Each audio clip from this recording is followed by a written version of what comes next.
Taking a fraction of a second, hardly any time relative to an organic, but a perfect amount of time for a tacit like Munto.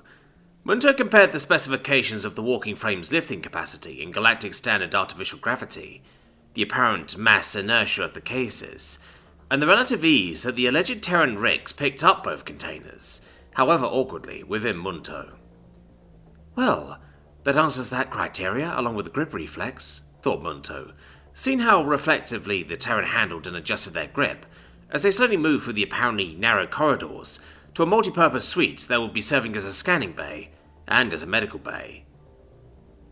The multi-purpose space was intended to be reconfigured according to need, but Munto hadn't had much time to do more than print off some equipment scanners and a basic medical scanner. Wow, so all of this is you, huh? Rix commented as they proceeded down the corridor. That is correct. The majority of that which you can see, however, are vanity and protective covers for my more sensitive equipment, Munto admitted, disliking having the alleged Terran on board more by the minute. Something about the possibility of having a Terran on board, and having an organic so close to all of their, Munto's, vital components, made them nervous. Upon reaching the bay, a room comparatively sized as the one aboard the other vessel, which was the lifeboat section, Rix appeared to look around. Now this is quite a room, he said.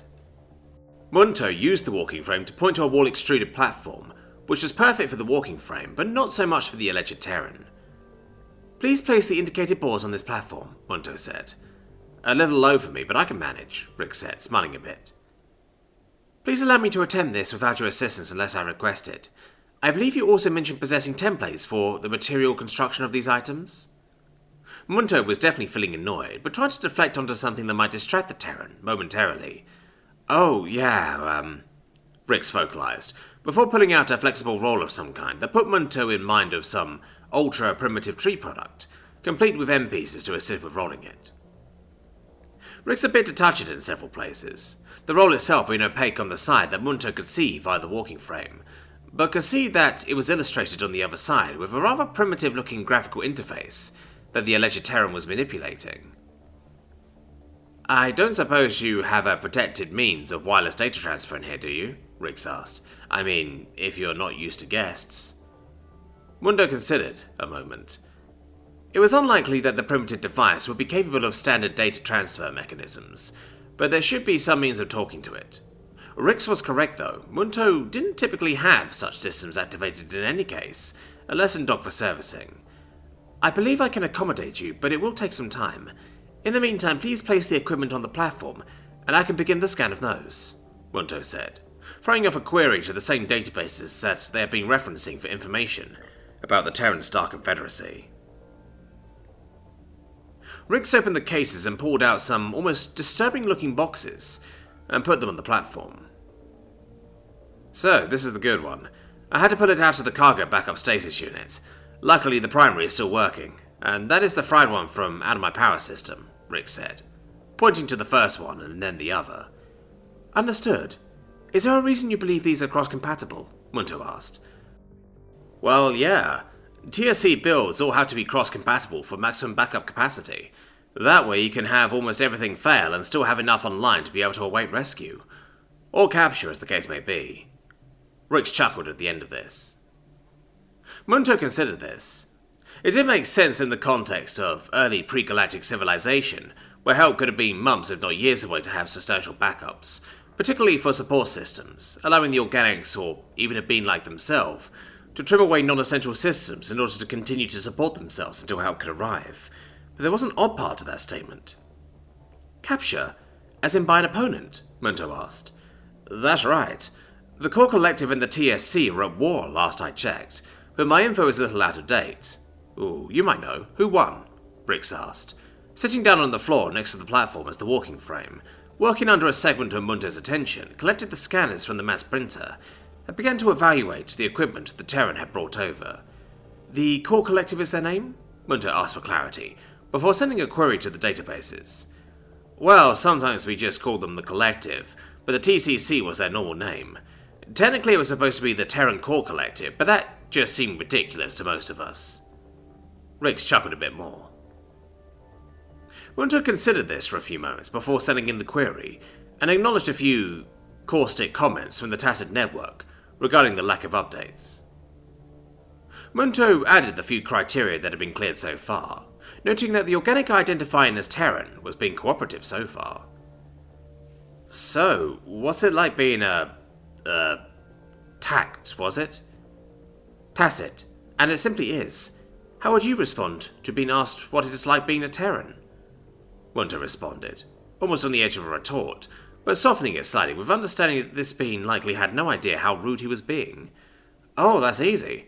Being a Terran is great. Lots of plans to explore, lots of opportunities if you've got the right skills, and we're pretty solid too. Seen a few shows of folks eating strange plants on different planets. Bunch of them got sick, but almost none died. Turns out most of them just needed either cutting down in quantity, or just some fine-tuning to make them better. Rix grinned again. Oh, and you'll want to be careful of those inputs on that side. That's where the power goes in, and I don't know if there's protection against the caps discharging back that way. The walking frame had indeed been about to shift one of the blocks, and would have incidentally touched one of the indicated inputs. Munto felt a bit odd at the alleged Terran, as having helped prevent an equipment failure. Usually organics were the cause of equipment failure, not the prevention of it. Munto readjusted where the walking frame grasped the block, and set that part of themselves back to continuing to scan, marking the indicated spot as a do not touch point within themselves. So, what's it like being a tacit? What do you do? Rix prompted again. I am an explorer, but being a tacit, I can fill any of a number of roles. Munto managed, after a moment's contemplation, on how to answer the question. Like? Rix waved a hand in a particular gesture. Tacids most commonly facilitate intergalactic communication.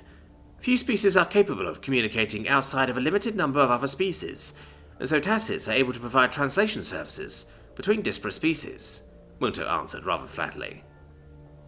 Rix appeared to consider this, and Munto took this time to continue to scan the blocks. At first glance, said blocks appeared to be horribly inefficient, and substantially larger than they needed to be. Overbuilt came to mind. Munto suspected that particular word would come to mind often given this Terran's vessel.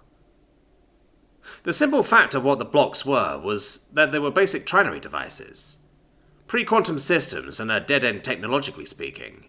Nothing that should be too difficult to fabricate, but the sheer fact of having some functional ones in front of Munto's walking frame seemed almost disturbing in ways that Munto couldn't fully explain. It would be a bit like an organic seen for the first time, a supersized version of their own biological construction, and being able to hold it in their appendages. Or at least so Munto supposed. Except this would be more like a progenitor of such construction as Munto, by more than 100 generations of improvements. It shouldn't even be recognizable, but it was. Munto did the electronic version of a swallow and a sigh, clearing away a few errant threads in their core in the process, trying to consider whether it would be possible to recreate these devices. Based on the scans thus far, it shouldn't be too much trouble. The devices were fairly simple materials and functioned on a curious but obvious form of power utilization. The problem was that the fried units that the Terran had provided didn't appear to be functionally different. The scans didn't show any obvious reason for the second series of blocks to be less than functional compared with the other functional unit.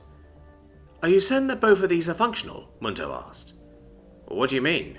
Rix asked, sitting up, having been reclining against the nearby wall. I am having difficulty discerning as to which components are non-functional, Munto admitted.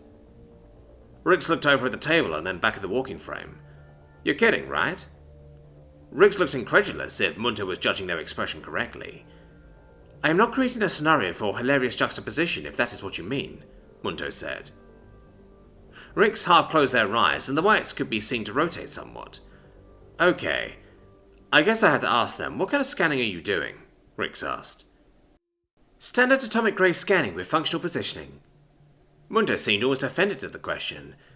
Does this walking frame have ocular sensors, like Terran grade? Rix asked. Munto had to take a moment to review the specifications of the walking frame.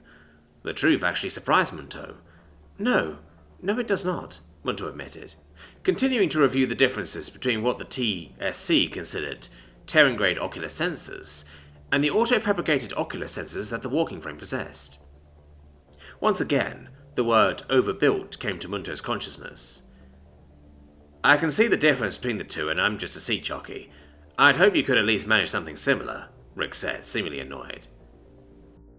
Is this how you commonly would approach someone who is attempting to assist you with no anticipation of reward? Munto responded.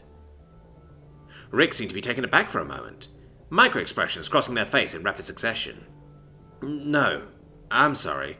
I really want my ship back. I got a bit over-anxious is all. I'm sure you'd understand if our positions were reversed. Rix looked a bit downcast. Munto considered this for several long moments. Munto had only been severely damaged once, as a result of a miscalibrated sensor and a piece of errant space debris moving with significant speed.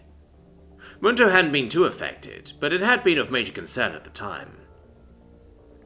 Had the responders not been familiar with tacit repair systems, Munto too might have been displeased with the lack of progress being made. I do understand, but becoming emotional about it would not make progress happen, Munto decided on. You're right, Rick said, and waited a long moment before speaking again. This is probably an odd question, but do you have anything to eat? Munto looked at the organic food databases and gave a bit of an internal shudder, particularly given the internal criteria that they still needed to compare against the alleged Terran. No, but hopefully we can find something compatible for you. Perhaps it's time for that medical scan, Munto suggested. And then, without being prompted, the Terran promptly began disrobing. Where do you want me, Doc? Rix asked, striking something akin to a pose next to his pile of garments. Munto looked between the medical scanner that had been printed up, the now disrobed Terran, and the pile of garments, trying to decide if this was really worth it.